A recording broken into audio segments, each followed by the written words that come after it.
Nonton wayang lur, nonton wayang nang balik desa lur, nonton wayang, nonton wayang.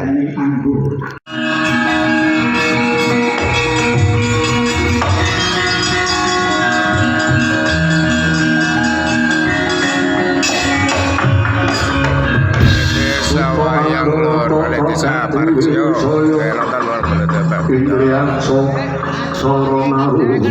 Iyo, harus apa?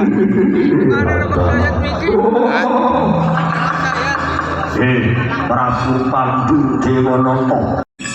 Lah ya kowe kuwi, ora urung ngerti ya.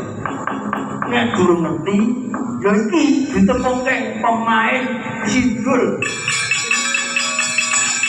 Aku Raden Rano Karno. Waduh, Rano Karno kok potongane kaya Kemamang. Orang ngandel jeneng Rano Karno. Jenengku Bagong. Masa orang ngerti karo Bagong?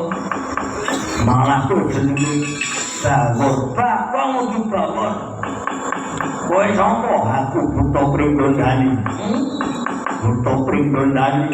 Gentong rodok aku jaluk pangan endi sing nuwun Pandu Dewanata.